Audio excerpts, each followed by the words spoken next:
तो चलिए session start करते हैं। इसमें पूछा जा रहा है कि मीराबाई की भक्ति भावना का वर्णन कीजिए, और हिंदी साहित्य का ये हमारा सेकेंड वीडियो है और काफ़ी बढ़िया ढंग से आप लोग देख रहे हैं मेरे वीडियो को। तो चलिए वीडियो स्टार्ट करते हैं। और इससे पहले जो लोग भी हमारे चैनल में पहली बार आए हैं, चैनल को आप लोग ज़्यादा से ज़्यादा सब्सक्राइब करिएगा, क्योंकि यहाँ पर आप लोग के लिए काफ़ी यूजफुल वीडियोज़ मैं लेकर आता हूँ।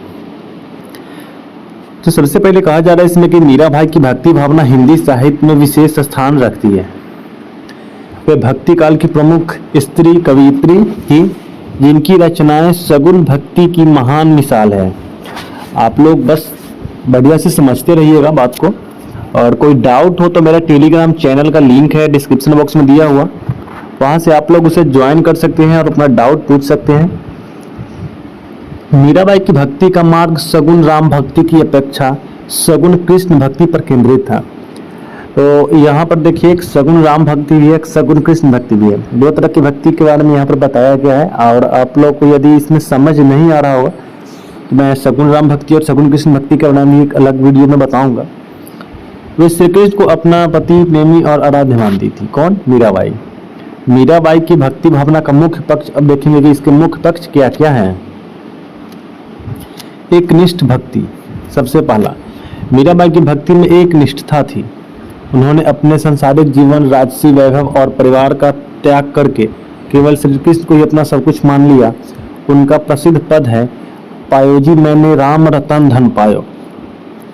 यह पद दर्शाता है कि उन्हें अपने जीवन में सबसे बड़ा खजाना श्री कृष्ण भक्ति के रूप में मिलता है। देखिए मीराबाई श्री कृष्ण की कितनी बड़ी भक्ति, और उनका ये फर्स्ट पक्ष है। उसके बाद दूसरा पक्ष हम देखते हैं, प्रेममय भक्ति। प्रेममय भक्ति, मीराबाई की भक्ति का माधुर्य भाव प्रमुख था। वे श्री कृष्ण को प्रेमास्पद रूप में पूजती थी। उनका प्रेम लौकिक नहीं अलौकिक था, जिसके त्याग, समर्पण और अनुराग समाहित था। तो ये सब मीराबाई की भक्ति का पक्ष है। तीसरा, अगर हम सामाजिक दृष्टिकोण से देखेंगे तो मीराबाई ने सामाजिक बंधनों और स्त्री के लिए तब किए गए नियमों और परंपराओं को नहीं माना। उन्होंने घर परिवार और सामाजिक मर्यादाओं का परित्याग कर आत्मिक मुक्ति की राह चुनी।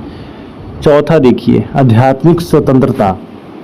मीराबाई ने यह सिद्ध किया कि स्त्री भी भक्ति के मार्ग पर चलकर आत्म साक्षात्कार कर सकती है। उन्होंने ब्राह्मणवादी रीति रिवाजों और पुरुष प्रधान समाज के संकीर्णताओं को नकारा है। पांचवा, काव्यात्मक सौंदर्य। मीराबाई की कविता में भावनात्मक गहराई, प्रतीकों का सुंदर प्रयोग और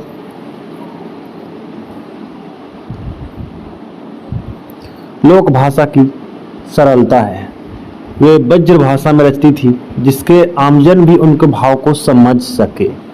तो अब इसके बाद हम निष्कर्ष देखेंगे।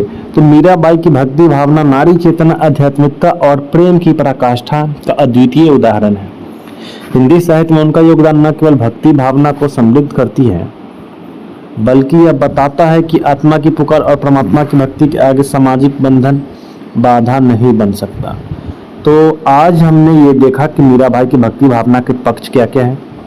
और यदि आप ग्रेजुएशन का कोई एग्जाम देते हो या फिर हिंदी साहित्य आप पढ़ते हो, तो वहाँ पर ये क्वेश्चन बार बार आता है कि मीराबाई की भक्ति भावना का वर्णन कीजिए। तो आप भक्ति भावना का वर्णन में आप 4-5 पॉइंट लिख सकते हैं, जैसे कि एकनिष्ठ भक्ति, प्रेममय भक्ति, समाज दृष्टिकोण, आध्यात्मिक स्वतंत्रता और काव्यात्मक स्वतंत्र। लिखने के बाद आप लास्ट में फाइनली निष्कर्ष उसका लिख देंगे और आपका आंसर रेडी हो जाएगा। तो आशा है कि आप इसे समझ पाएंगे। यदि आपको इसका PDF चाहिए तो आप मुझे टेलीग्राम पर फॉलो करिए, वहाँ पर आपको इसका PDF मिल जाएगा।